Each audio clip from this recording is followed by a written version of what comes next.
요한계시록 10장과 11장은 중간 계시가 있는 말씀입니다. 왜 중간 계시냐 하면 6번째 나팔 재앙과 마지막 7번째 나팔 재앙 사이에 또 다른 계시가 있기 때문입니다.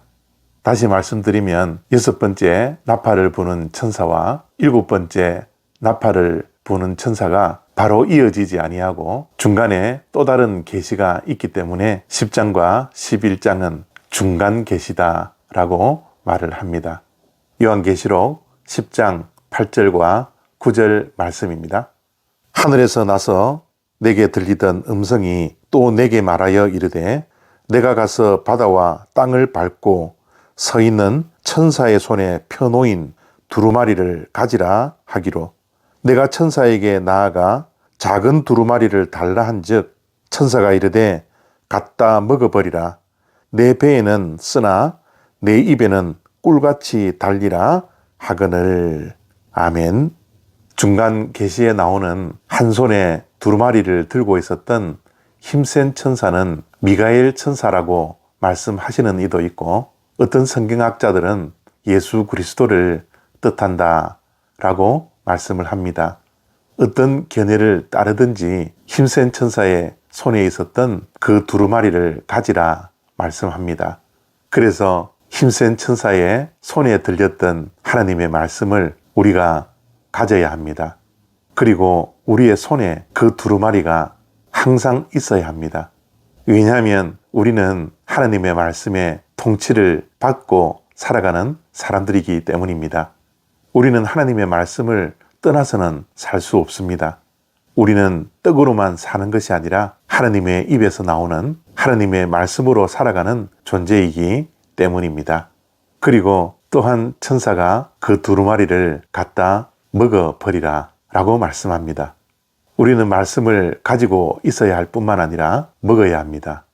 갖다 먹으라 라는 말씀은 말씀을 완전히 이해하고 완전히 깨닫고 완전히 우리의 삶 속에 실천하고 적용하고 순종하며 말씀이 우리의 삶이 되라 라는 말씀입니다.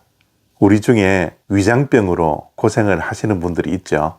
위장병이 생기는 이유는 음식을 꼭꼭 씹지 아니하고 그냥 삼키기 때문이다 라고 말을 합니다.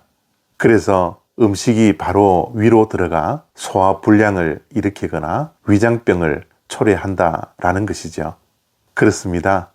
우리가 음식을 먹는 것은 삼키려고 먹는 것이 아닙니다. 음식을 먹는 목적은 씹기 위함입니다. 어떤 음식도 30번만 씹으면 단맛이 난다고 합니다.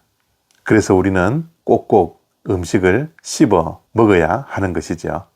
우리는 하나님의 말씀을 가지고 꼭꼭 씹어 먹어야 합니다. 말씀이 꼭꼭 씹음으로 소화가 되어서 우리의 살과 피가 될 수 있도록 하나님의 말씀을 매일매일 먹고 소화시켜야 하는 것이죠. 그 말씀은 입에는 달고 배 안에 들어오면 쓰다라고 말씀합니다. 그런 것 같습니다. 말씀을 읽고 묵상하며 깨달을 때 얼마나 그 말씀이 꿀송이처럼 답니까? 그 전에 알지 못했던 말씀을 통한 하나님의 은혜를 깨달을 때 그 말씀이 너무 달아 말씀을 더욱더 가까이 하고 싶고 그 말씀 안에 푹 빠져 살아갈 때가 우리에게 있지 않습니까? 그런데 그렇게 단맛을 내던 말씀도 우리가 꼭꼭 씹고 우리의 삶 속에 적용하고 순종하려면 고통이 뒤따른다라는 말씀이죠. 하나님의 말씀을 실천하고 순종하는 것은 고통이 뒤따릅니다. 단맛이 나는 것이 아니라 쓴맛이 날 수밖에 없습니다. 그것이 하나님의 말씀입니다. 그러므로 우리는 말씀을 깨닫고 은혜를 받는 것에 그쳐서는 안 됩니다. 하나님의 말씀을 갖고 먹을 때 잘 소화시켜 우리의 삶이 될 수 있도록 때로는 불편함도 고통스럽게 경험해야 하는 것이 우리 믿는 자들의 말씀 생활이 되어야 합니다. 오늘도 말씀을 붙들고 그 말씀 앞에 머물러 깨달음의 은혜를 통하여서 말씀이 우리의 삶에 기초가 되는 살아있는 믿음 생활 할 수 있는 저와 여러분 되어서 하나님의 말씀에 다스림을 받는 하나님 나라의 백성들이 다 되어지기를 축복합니다. 감사합니다.